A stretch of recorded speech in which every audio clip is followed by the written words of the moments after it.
It's time for Lefties Losing It, and sadly the celebrities continue to beclown themselves by sharing their dim-witted musings on world events, domestic politics, really whatever they see trending on TikTok that morning. You know, I miss the days when we could put actors on a pedestal and delude ourselves into thinking they're really interesting and clever people. These days, they're all too eager to lecture the masses, and things go wrong when they go off script, when they start forming sentences not written by teams of professional writers. Then you get idiotic gibberish like this from Jason Bateman.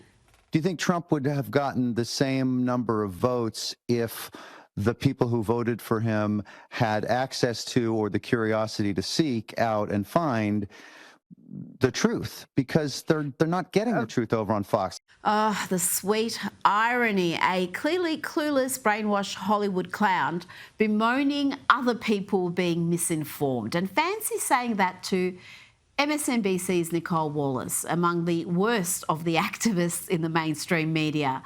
Let's not forget Wallace and the rest of MSNBC for 4 years relentlessly pushed the Russian collusion hoax, the fine people hoax, the suckers and losers hoax. They even fell for the Jussie Smollett hoax. They fell for that one hard. You'll find no dumber or more ill-informed viewer than those exposed to MSNBC, and obviously Jason Bateman fits that bill, because here he goes on a silly rant. Sounds like he wants to bring back Hillary Clinton's deplorable moment and attack more than half of America.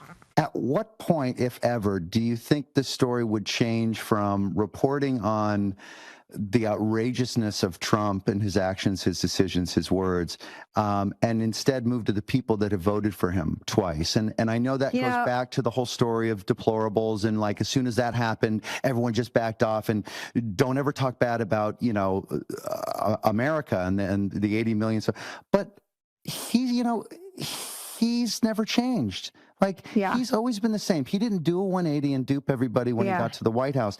It's the people that have put him there and then put him there again that really deserve a great deal of responsibility and a talking to. I'm sorry, and I say that with love. They are our neighbors, as I said before, and I know that they are, you know, deservedly aggrieved and whatnot. But there's another way to do it. There's somebody else in the Republican Party that can look after your issues. If it makes you sick to vote for a Democrat, why won't you dumb rubes just vote for the Democrats or for a rhino? You know, one of those Republican in name only losers who governs like a Democrat. Did he really say all that and then add with love as he condemned half the country? What a hateful simpleton he is. You will find no better argument against actors being allowed to speak in public without a script than Jason Bateman. With a good script, he is delightful. He's got his boyish good looks, but then you hear that and wow. You know what? I can understand why the great Alfred Hitchcock insisted on treating actors like cattle. What did he say? I never said all actors are cattle. What I said was all actors should be treated like cattle. Yes.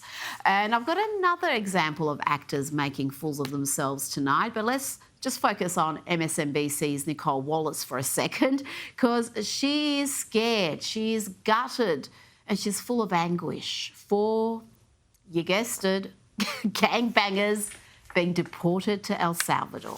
I wish I could stop thinking about these guys being scared in El Salvador. And then I was somewhere. I was in Westchester. It's usually a baseball trip that has me. I don't know what I was doing, but we stopped to get something to eat, and I saw the paid ads that Homeland Security was doing in front of the deportees who were now prisoners at CCOT, and I was gutted. And I think I'm sometimes scared by how much anguish I feel over how they're treating human beings. I don't recall her expressing this anguish for Laken Riley or Rachel Morin or Jocelyn Nungari, no. And I don't think we've forgotten this moment yet, have we, Nicole? One of the sickest takes of 2025, and that's really saying something. This is what Wallace said about cancer survivor DJ Daniel after Donald Trump appointed him an honorary US Secret Service agent. But I hope he never has to defend the United States Capitol against Donald Trump's supporters. And if he does, I hope he isn't one of the 6 who loses his life to suicide. And I hope he isn't one who has to testify against the people who carried out acts of seditious conspiracy and then live to see Donald Trump pardon those people. Oh, dear God, I still can't believe she did that. Even her fellow MSNBC anchors were looking on aghast. If you watch the full clip, even they're wondering what Nicole Wallace is on about.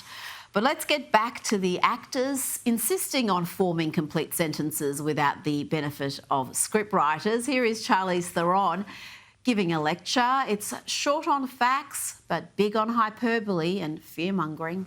Immigration policy is destroying the lives of families, not criminals. Women's rights are becoming less and less every day. Queer and trans lives are increasingly being erased, and gender-based violence is on the rise.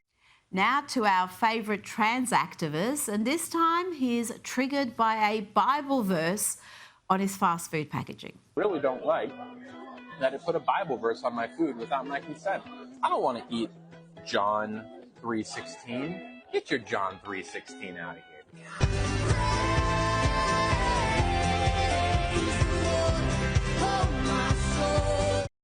Here's an idea, don't eat there, but that's an activist, the content creator who calls himself Lily Tino, and he goes around exposing waiters who misgender him. He even did it at a Disney eatery. The bottom is from Thailand. Coconut bread from Thailand. Yes, sir. Cool. Ma'am. Yeah, ma'am. Sorry, my bad. And the middle one is from India. Makes me want to immediately leave because I no longer feel safe here. It's like, oh, my guard now has to be up. I'm not going to enjoy this bread as much because my guard is up. We should be able to go places and not have to worry. I don't think I really want this bread tower, actually. I think I'd rather have the check, if that's okay. Yeah. I think that's the training. We're supposed to say friend or just not use gendered language. It's like a pretty big thing that Disney has done. Nothing was wrong with bread. I just don't want it anymore. Just because they apologize doesn't mean she doesn't feel sad or offended. Yeah. Exactly, right? If you've accidentally ever hurt someone and say, I'm so sorry, it was an accident, do you expect them to be like, oh, it was an accident? Of course, no problem whatsoever. All of that hurt is now undone. That's not how it works. Are you kidding me? All that because he was called Sir once from what we saw. He wants wait staff everywhere to change how they serve people to fit in with his lifestyle. And I wonder if he apologised to the women he photographed in a woman's bathroom at Disney. He got quite the backlash for that one. So he's now doing what he does best, playing the victim and taking a break from content creation. We will miss his input on this segment. Now let's have a look at a politician doing it right, exposing the utter ugliness, hypocrisy and, yes, lunacy of the left. Here is Republican Brandon Gill, and he's questioning Diane Yentl here, the president of the National Council of Nonprofits. Are you a racist? I'm not a racist. You're not a racist.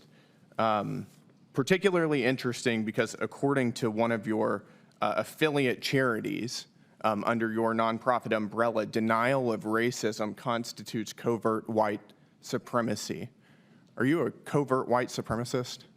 Sir, I'm here to talk about the essential work that nonprofits Are you a do. covert white supremacist? Can I talk about the work that nonprofits do in No, your I'm district? asking you if you're a Because I think that's covert white supremacist, which according to one of your own organizations, again, denial of racism constitutes covert white supremacy. Would you like to answer the question? I don't know what the question is. Just incredible stuff.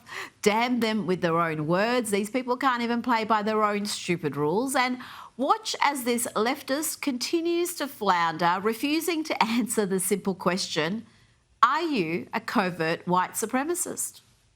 So you refuse to answer whether you are a covert white supremacist?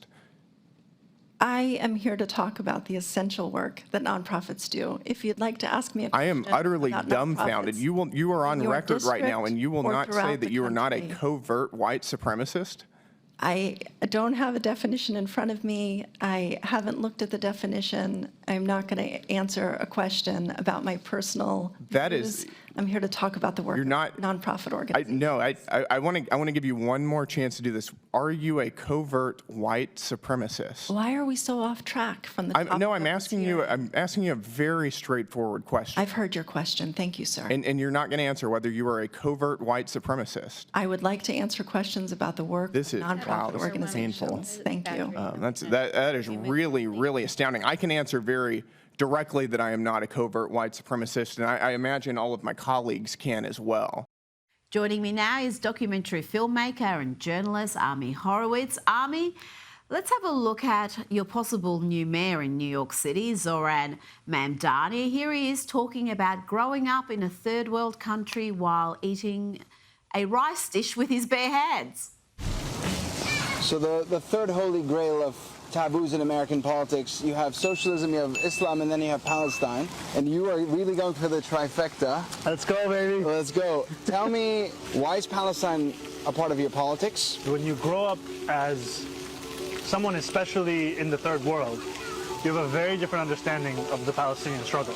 Ami, can you explain to my audience just how impoverished Zoran's upbringing was, how his parents struggled? Tell me a little bit about his history and how he came to be this socialist. Let me tell you about the woes, the troubled upbringing, the rough streets that he grew up on. First of all, it reminds me of AOC, who cosplayed as a poor person for years. We all knew she grew up in a very solidly middle to upper class neighborhood in the quote-unquote Bronx. Actually, it was Yorkville, which is not the Bronx. Zoran Mamdani needs to pretend to be working class. He actually grew up the scion of a very successful anti-American filmmaker and equally anti-American Columbia professor. Yeah, those are the tough streets he grew up on. But I get why he's doing this. Rita, he needs to. Look, in the election, he absolutely crushed the luxury belief voters, right? He dominated the white affluent voters. He won Williamsburg and Greenwich Village and Tribeca. But you know what he didn't win? He didn't win the Bronx. He didn't win Washington Heights. He lost the black vote. He lost the Hispanic vote. This is why he's cosplaying as working class. He's trying to connect, but he can't because these people cannot afford, the working class cannot afford to live in his fantasy world of his own making. They know exactly what the costs are of defunding the police, more than the people in my Upper West Side neighborhood, right? The people in the Bronx understand, or the poor parts of Brooklyn get what it's like when you don't have police on the streets. They cannot afford to live in his cosplay socialist communist world, okay? You know what? When you look at the final tallies, what happened, the symmetry is beautiful. He won the upper class vote by 12%. He lost the working class vote by 12%. That says it all. That's why he's got to pretend to be some working class person.